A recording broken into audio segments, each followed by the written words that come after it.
Hi friends, welcome to రేమచ్చ YouTube channel. బంగ్లాదేశ్తో జరగబోయే టీ20 సిరీస్లో టీమిండియా జట్టు మాత్రమైతే ఈ విధంగానే ఉండబోతుంది. చాలా కాలం తర్వాత మన హార్దిక్ పాండ్యా రీఎంట్రీ ఇవ్వనున్నాడు. అదేవిధంగా ఇషాన్ కిషన్కి అయితే మరోసారి అయితే నిరాశపరిచే అవకాశం అయితే కనిపిస్తుంది. ఓవరాల్గా టీమిండియా జట్టు ఏ విధంగా ఉంది, ఎవరెవరికి చోటు లభించే అవకాశం ఉంది అనే విషయాల గురించి పూర్తి డీటెయిల్ తెలుసుకునే ముందు మా ఛానల్ సబ్స్క్రైబ్ చేసుకోండి. పక్కన ఉన్న బెల్ ఐకాన్ మాత్రం అయితే క్లిక్ చేసి పెట్టుకోండి. ఫర్దర్గా మీ వీడియోలో అప్లోడ్ చేసినా మీకు నోటిఫికేషన్ వస్తుంది. ప్రజెంట్ మన టీమిండియా వచ్చేసరికి బంగ్లాదేశ్తో 2 మ్యాచ్ల టెస్ట్ సిరీస్ అయితే ఆడుతుంది. మొదటి మ్యాచ్లో బంగ్లాదేశ్పై టీమిండియా 280 పరుగులతో అయితే అద్భుతమైన విజయం అయితే సాధించడం జరిగింది. ఆ తర్వాత సెకండ్ టెస్ట్ కాన్పూర్ వేదిక అయితే నిన్న నుంచి అయితే స్టార్ట్ కావడం జరిగింది.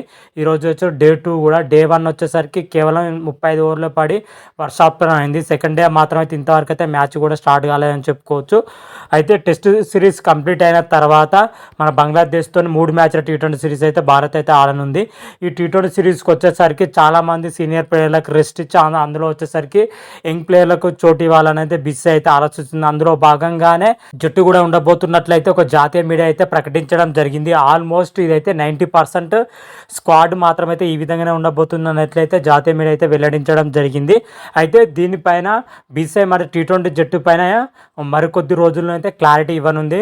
టీ20 సిరీస్ ప్రారంభానికి ఇంకా వారం రోజులు మాత్రమే ఉందని చెప్పుకోవచ్చు. అంతలోపే మరి టీ20 సిరీస్ జట్టును అయితే ప్రకటించే అవకాశం అయితే కనిపిస్తుంది మరికొద్ది రోజుల్లోనే. టీ20 సిరీస్లో వచ్చేసరికి రిషబ్ పంత్, శుభ్మన్ గిల్కి మాత్రమైతే రెస్ట్ ఇచ్చే అవకాశం అయితే కనిపిస్తుంది.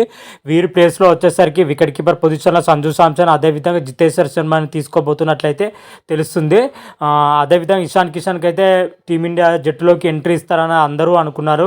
గౌతమ్ గంభీర్ కూడా గ్రీన్ సిగ్నల్ అయితే ఇవ్వడం జరిగింది. అయినా కూడా జట్టులోకి అయితే రాలేదు. అతనికైతే నిరాశ కలిగిందని కూడా చెప్పుకోవచ్చు. బీసీఐ మాత్రం అయితే మన ఇషాన్ కిషన్కి అయితే మరోసారి అయితే గట్టి షాక్ అయితే ఇచ్చిందని చెప్పుకోవచ్చు. అదేవిధంగా సంజు శాంసన్, జితేశ్వర్ శర్మ వికెట్ కీపర్ పొజిషన్లో అయితే ఎంపిక చేయనుంది. అదేవిధంగా ఓపెనింగ్ పొజిషన్లో వచ్చేసరికి బ్యాకప్ ఓపెనర్గా అయితే వచ్చేసరికి సంజు శాంసన్ ఉపయోగించుకోవాలని అయితే మరి చూస్తుంది. ఓపెనర్ వచ్చేసరికి రుతురాజ్ గైక్వాడ్ అయితే తీసుకోవాలి. యాక్చువల్గా మన ఇండియా మాత్రం అయితే అతను వచ్చేసరికి రుతురాజ్ గైక్వాడ్ వచ్చేసరికి ఇరాన్ కప్లో ఫుల్ బిజీగా ఉండడంతో అతని ప్లేస్లో అభిషేక్ శర్మని అయితే ఎంపిక చేయబోతున్నట్లయితే తెలుస్తుంది. ఓపెనింగ్ పొజిషన్లో అభిషేక్ శర్మ, యశస్వి జైస్వాల్ ఓపెనింగ్ చేయబోతున్నారు. బ్యాకప్ అయితే సంజు శాంసన్ అయితే ఉండబోతున్నట్లయితే తెలుస్తుంది. అదేవిధంగా ఆల్రౌండర్ హార్దిక్ పాండ్యా మాత్రం రీఎంట్రీ ఇవ్వనున్నాడు. అదేవిధంగా శివన్ దుబే కూడా రీఎంట్రీ ఇవ్వనున్నాడు.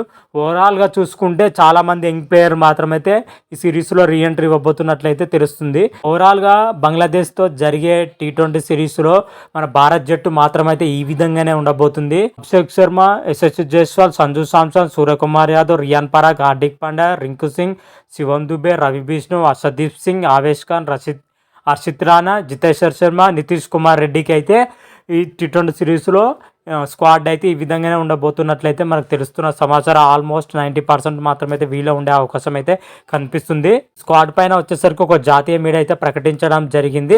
ఆల్మోస్ట్ ఈ విధంగానే ఉండబోతున్నట్లయితే పర్టికులర్గా అయితే జాతీయ మీడియా అయితే చెప్పడం జరిగింది. మరి చూడాలి, బీసీఐ మాత్రమైతే మరికొద్ది రోజుల్లోనే బంగ్లాదేశ్తో జరిగే టీ20 సిరీస్ సంబంధించి జట్టును అయితే ప్రకటించబోతుంది. ఈ టీ20 సిరీస్ వచ్చేసరికి అక్టోబర్ 6 నుంచి అయితే ప్రారంభం కాబోతుంది. మరి చూడాలి, టీ20 సిరీస్ జట్టులో వచ్చేసరికి ఎవరెవరికి చోటు లభించింది, అదేవిధంగా ఎవరెవరికి భారీ షాక్ తగిలనుంది అనే విషయాలు అయితే బీసీఐ జట్టును ప్రకటించిన తర్వాత మనకి క్లియర్ కట్గా మరొక వీడియో చేసి అప్లోడ్ చేస్తాను. అంతవరకు అయితే మీకు ఈ వీడియోగా నచ్చినట్లయితే లైక్ చేయండి, షేర్ చేయండి. మరిన్ని వీడియో కోసం మా ఛానల్ సబ్స్క్రైబ్ చేసుకోండి. పక్కన ఉన్న బెల్ ఐకాన్ మాత్రమైతే క్లిక్ చేసి పెట్టుకోండి. ఫర్దర్గా మీ వీడియోలో అప్లోడ్ చేసినా మీకు నోటిఫికేషన్ వస్తుంది. రామ దేవ్ శంభో శంకర. Thank you.